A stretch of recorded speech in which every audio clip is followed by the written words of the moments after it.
I'm sitting next to Urvi Chandam. She's the first blind person in the world who's completed her PhD in German studies. Urvi, tell us your story. Hello. Hi. So it's been a long journey, and I'm used to facing challenges in my life, right from my school days, where people have been giving me hurdles, saying, "Hey, you won't be able to do this, stay out of that," and so on. So, and I've been always insistent that yes, I will be able to do this, and I would achieve my goals, and that was the case also with German, where right on the first day of my college, the lecturer was like, "You need at least basic scores to pass. Why don't you opt for a regional language like Marathi and Hindi?" And I took that as a challenge because I knew my potential, and here I am today. How were you able to consistently perform and consistently? And your father was telling me that during your when you were studying German language, you were traveling across Mumbai every day. How did you do this? What was in your mind that kept you going every day? Well, I was really passionate about the language, and I fell in love with it.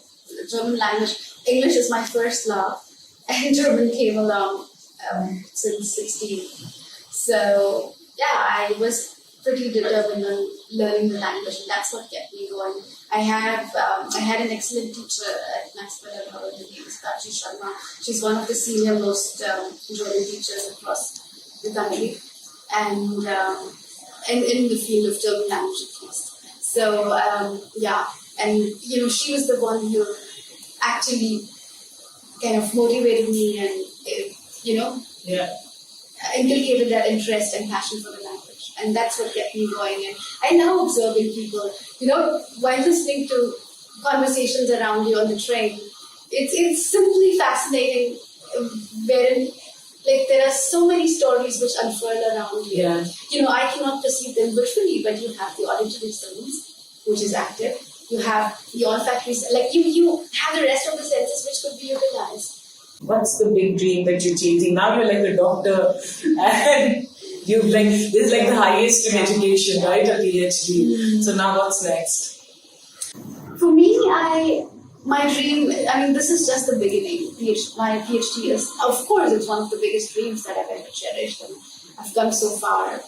And now I think there's a long way to go. So I am open to the whole world, actually, and I would like to pursue my career further in German studies, not just merely at academic level, at university level, where, let's see, as I said, I might want to work in Japan, I would want to go to the US, I would not confine myself to India or to Germany for that matter.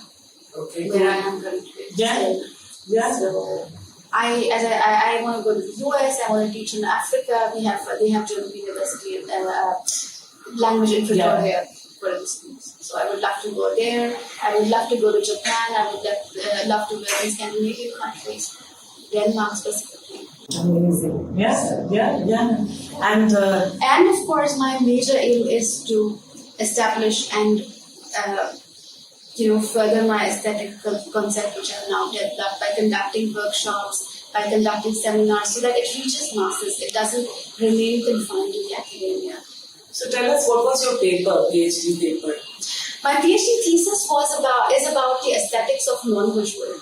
It's basically about, it dwells into how do you perceive as a visually impaired individual, as a blind individual, how do you perceive aesthetically, how do you perceive beauty, and so that was a question which I was confronted with since I was 16.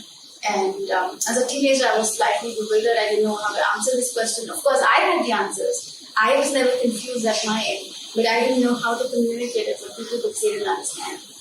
Yeah. And that's what kind of motivated me further. Where I was in Tübingen for a semester on a scholarship. One of my essays got selected at international level and got published in anthologies later. That was one of the top 10 essays. And there I was often asked, how do you interpret your travel experiences? How do you perceive a particular city? What is beautiful according to you? Right. Yeah. So that's what inspired me to write my current thesis, which is about this aesthetics. I tried to study about research into the theories but I didn't find anything concrete, like substantial, which could explain my views or my concepts. So yeah, then I decided to opt for this topic as my PhD for my PhD research, and I started looking for travelogues written by blind PhD authors, which was also a task in itself because they hadn't even noticed in mainstream literature or aesthetics. So, Urvi, I want to discuss again with you on the topic of your thesis, because you have come up with a whole new concept. So, tell us. Yeah, so my concept, I have, I was telling you, it delves into aesthetic perception of the blind and visually impaired, which has so far hardly been conceptualized actually. I tried using a lot of Western German theories in particular by philosophers like Kant and Schopenhauer, Hegel, but I couldn't really find much there because those are, like, the visual sense is predominant there. And so I focused on Indian theories, and the rasa theories was really, like, seemed to be promising because the sense of taste is the primary sense which is associated with this concept. And so we have the whole concept of Navras, which has 9 rasa, including love, Shringara, and the rest. I have come up with this concept called Adrishya Rasa, which means non-visual aesthetic pleasure, the non-visual aesthetic experience. Wow. Adrishya means non-visual. You've taken a huge step for people across the world, right, by coming up with this concept. Because I have added on to the classical Indian concept of rasa. And not just that, I would want to make it into an interdisciplinary concept. I would want it to amalgamate into philosophy and disability studies and, the areas across education. And, if you had to say that, this keeps me going and this keeps me excited and this keeps me every day motivated, what would those things be? Good question. There's so many things to say. Tell us some of those.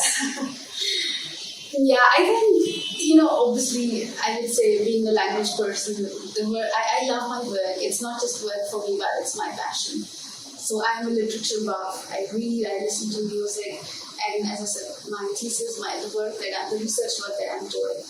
But that's just one aspect of my life. I think what one really needs to understand that you need to live life, live every moment, right from your first cup of coffee in the morning. You need to smell it. You need to hear the birds chirping around you. You need to appreciate those tiny things, and only then life is worth it. Like, you could, even one bar of chocolate which I get from someone throughout the day, and the kind of smile that it brings me, a flower that I get, or I live abroad now, and so one phone call from my mother and her good morning, and those are the things which actually keep me going. Living in the now, basically, keeps me going. Wow.